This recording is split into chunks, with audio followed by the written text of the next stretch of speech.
This is Spring Onion, and this video is his main character moment. Today I have for you 5 simple spring onion recipes that taste amazing and are fairly easy to make. So let's get you started with the first one.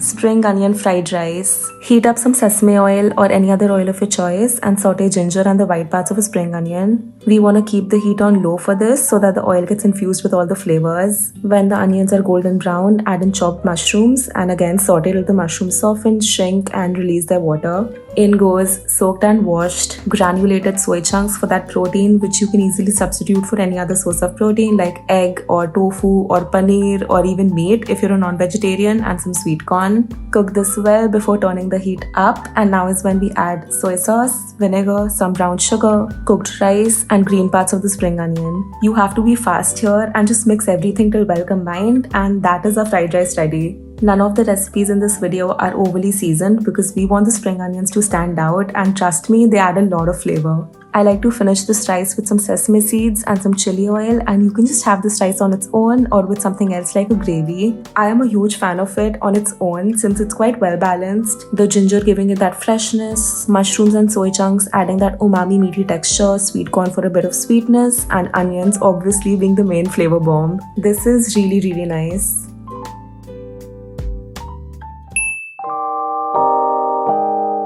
Whole wheat pizza with a spring onion pesto sauce. I'm actually really happy I thought of this because it's just amazing. For the pizza dough, to some warm water, add honey and mix before adding an after dry yeast. This was literally the last bit of yeast I had left, so I'm very glad this was the recipe I used it in. Let the yeast brew for 10 minutes before adding in olive oil, salt and whole wheat flour. I like to roughly combine the dough with a chopstick first before going in with my hands and kneading the dough really nicely for about 5 to 10 minutes.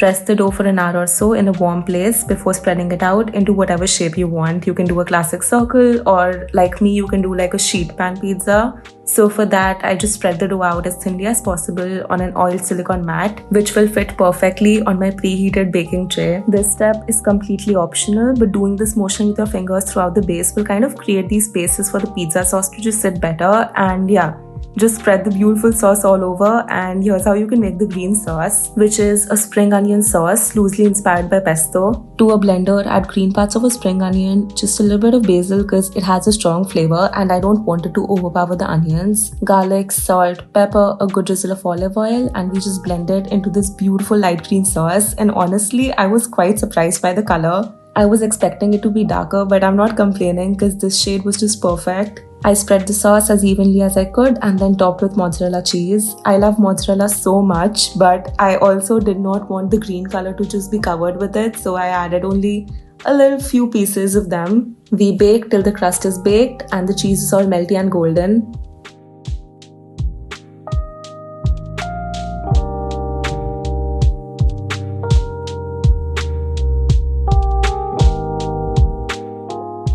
I also grated a cube of regular processed cheese on top to add to the savoriness, if that's a word, and just sliced. I just love how thin these slices were. Whole wheat flour has this taste of its own, which all-purpose doesn't, so rolling the dough out super thin and finishing with lots of sauce completely covers that flavor, and you just end up with this very flavorful thin crust pizza. This is also completely optional, but I love to do some cold kimchi on top for that additional tang to cut through the other flavors, and also some hot honey chili oil, which in my opinion just makes everything taste so much better.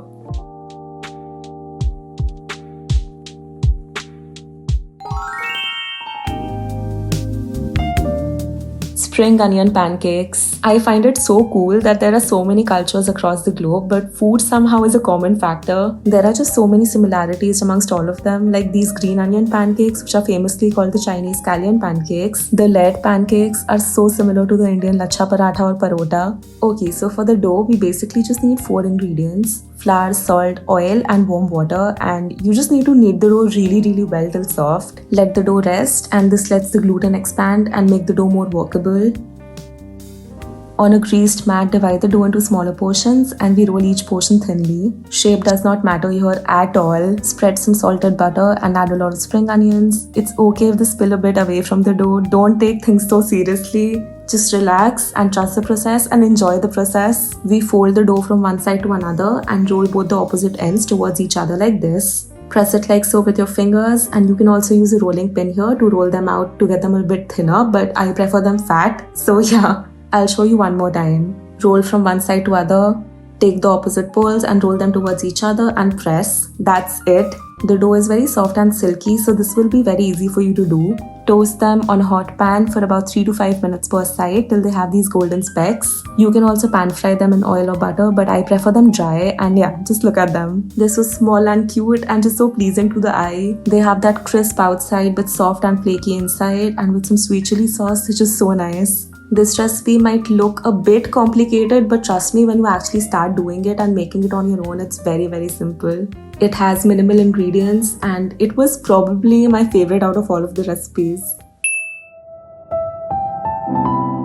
If you're not new to my channel, you would know I am obsessed with Momo. I love it so much.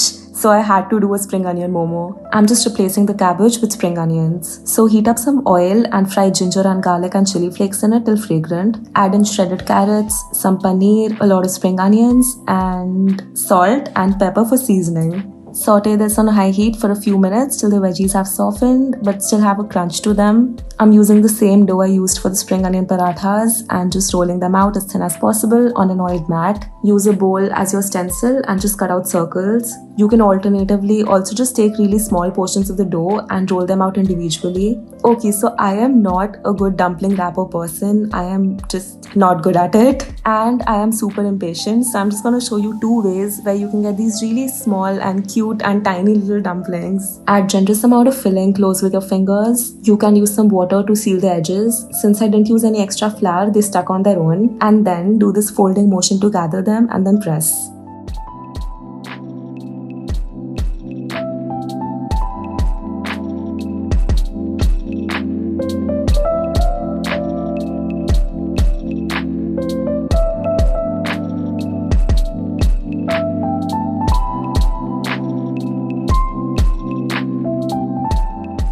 Some I folded into my mini dumplings and some I just folded in half, and they come together in literally no time. We just need to steam them now and they're ready.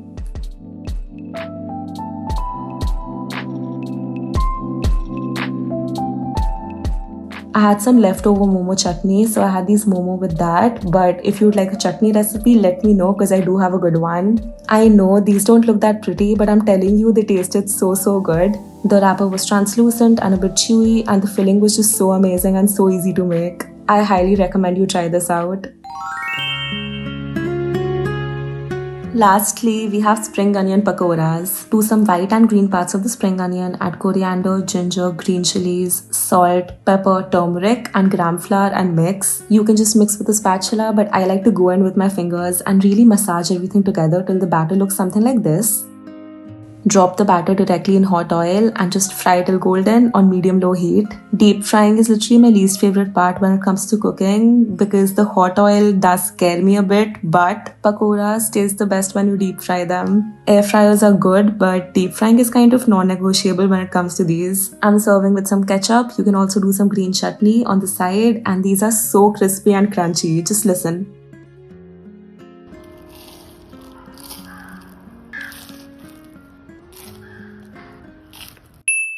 That's it for this video of my spring onion recipes. I hope you enjoyed and I'll see you very soon on my next one. Bye! She's a Mona Lisa.